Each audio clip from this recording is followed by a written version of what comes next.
सभी हमारे पूर्णिया के पत्रकार भाई, आज के प्रेस कॉन्फ्रेंस में आप लोगों का स्वागत है। और कल रात में हम लोग बनमनखी पहुंचे थे और बनमनखी में आपको पता है कि 8 लोगों की मृत्यु हुई थी सड़क हादसे को लेकर के। उनके परिजनों से मुलाकात करने खास तौर पे हम आए थे, संवेदना प्रकट करने आए थे और उनके परिवार से मुलाकात भी हुई, संवेदना भी प्रकट किया हम लोगों ने और अधिकारियों से भी बात की कि ताकि उनको जो राहत मिल सके वो जो है दिलाई जाए। जो एक्सीडेंट का जो हम लोग पता किए, खास तौर पे मक्का सुखाने के लिए रोड पे जो लोग मक्का सुखाते हैं, इसके वजह से जो ये पूर्णिया प्रमंडल के कई जिले हैं जहां मक्का का उत्पादन बहुत होता है, उस वजह से ये सड़क हादसा जो है, जो हमको महसूस हुआ, उनसे बात करके पता चला। इस बात की पीड़ा है कि एक आध नहीं, अनेकों एक्सीडेंट जो है मक्का सुखाने की वजह से होता है। लेकिन चिंता की बात है कि प्रशासन और सरकार जो है इसकी परवाह नहीं करती, चिंता नहीं करती और सड़क हादसे रोकने के लिए या मक्का सुखाने के लिए कोई भी ऐसा व्यवस्था सरकार द्वारा जो है नहीं की गई। आगे तो आप देखिएगा कि महत्वपूर्ण विषय है। इतना ज़्यादा मक्का का उत्पादन होता है लेकिन व्यवस्था जो है, मक्का सुखाने के लिए कोई व्यवस्था नहीं है। ना लोगों के पास कोई उपाय है, क्योंकि मक्का सूखता है तभी जो है बिक्री होती है। हम लोगों के ख्याल में आया है कि इन क्षेत्रों में जहाँ भी सड़कों पर मक्का जो सुखाया जाता है, हर पंचायत में इसकी व्यवस्था हम लोग मक्का सुखाने के लिए किया जाएगा, ताकि सड़क हादसे भी ना हो और एक व्यवस्थित ढंग से लोग जो है मक्का भी सुखा पाए और सरकार डायरेक्टली जो है उनसे मक्के की खरीद भी कर सके। तो ये व्यवस्था हम लोग चाहते हैं और एक नहीं, कई एक्सीडेंट्स जो है इस प्रकार के होते हैं जो सरकार को चिंता करने की आवश्यकता है।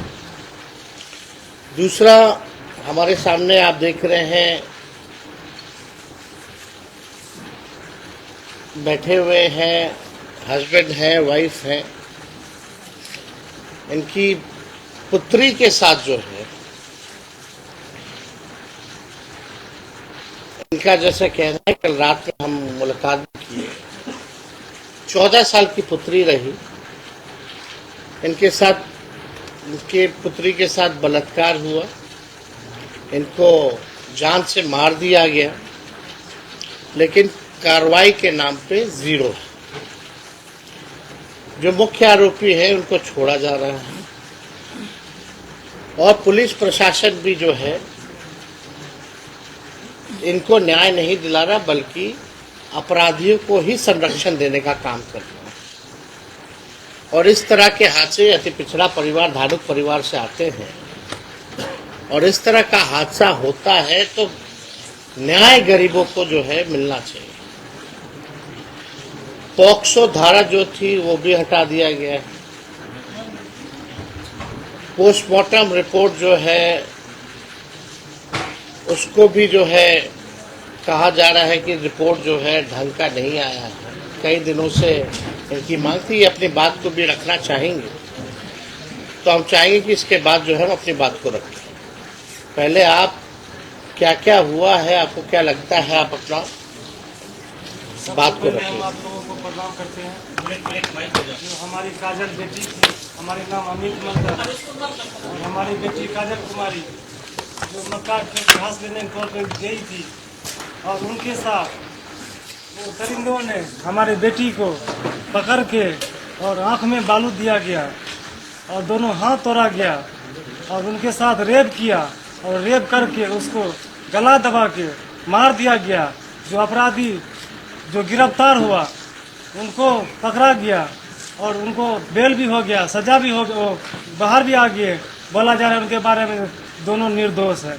निर्दोष है, फिर दोषी कहाँ है? शंकर सिंह विधायक जो विधानसभा से हैं, और क्या कहते हैं जो आए लेसी सिंह ये, और आनंद प्रकाश जो रघुवंश नगर थाना का जो बड़ा बाबू है, वो तीनों चारों ने मिलके और हमारे केस को नॉर्मल कर दिए, उनको बढ़ा दिए, उसको मजबूती कर दिए। भी दोनों लड़का निर्दोष है, इस घटना में दोनों लड़का शामिल नहीं है, बाहर है। फिर इसमें कौन है दोषी? पुलिस प्रशासन जो कि धानुक को अन्याय कैसे मिलेगी?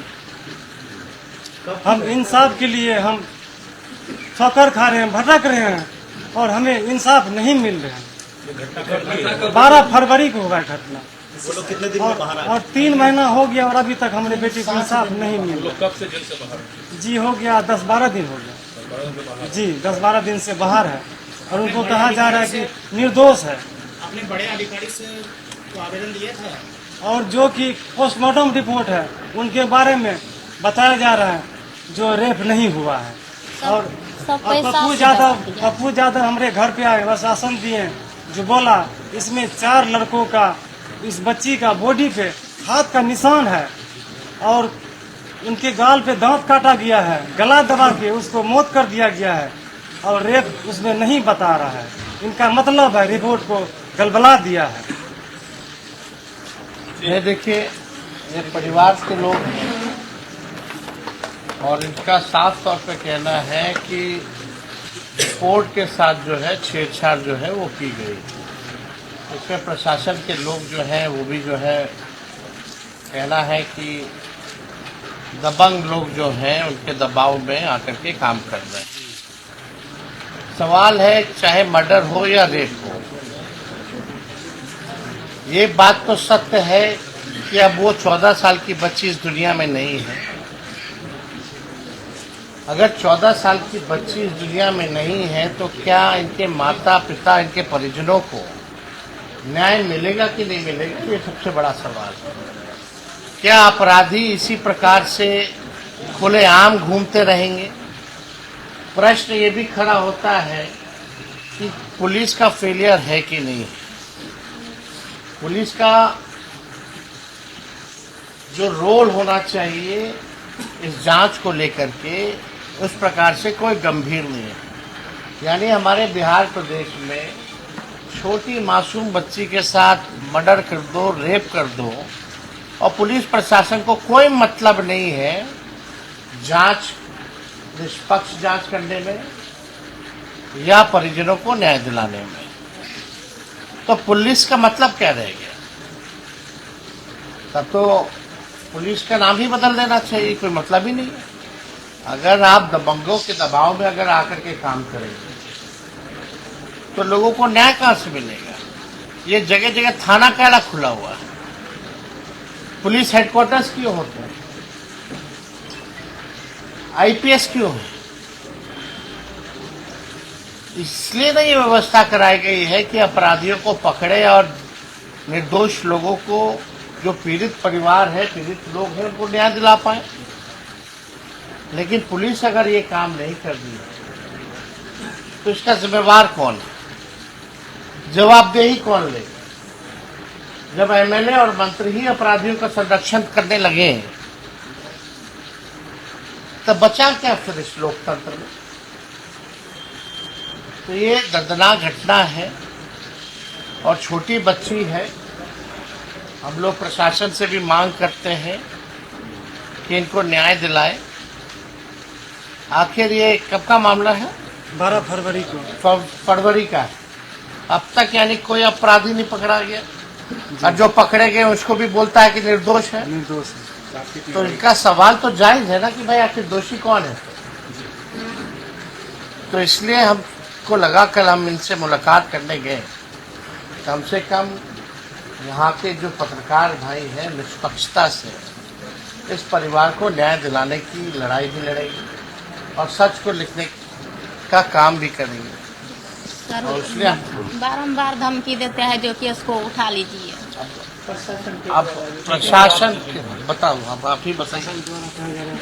धमकी दे रहा जो ये केस को उठा लीजिए, तुम सब अति मजदूर आदमी है, 2 टका कमाने वाला है, क्या कर लेगी, केस को उठा लीजिए। आगे भी मेरा खेत है, पाछे भी मेरा खेत है, किस तरह से निकलेगी, कहाँ पर जाएगी। सब यही धमकी देते हैं, आंख दिखाते हैं। पुलिस प्रशासन भी है, पुलिस प्रशासन है, शंकर सिंह है, लेसी सिंह है, सब निर्दोष में साबित कर रहे हैं। वही सब जाति जो है। तो आपके पास आकर के मतलब कौन बोला, इनका कहने का मतलब पुलिस का लोग आके बोलता है, धमकी देता है जो केस को उठा लीजिए। कौन बोला?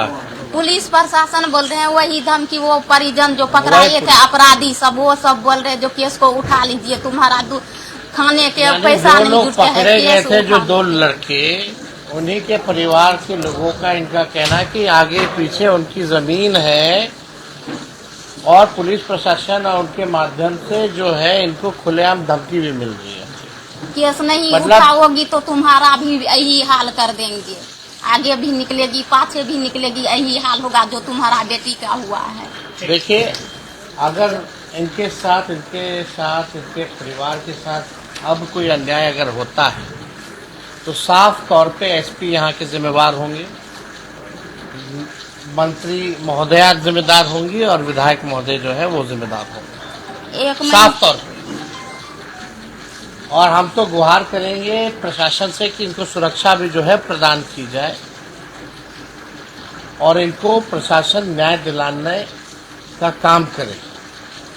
और इसको लेकर के हम जो है अपनी बात को डीजीपी महोदय से भी हम बात करेंगे।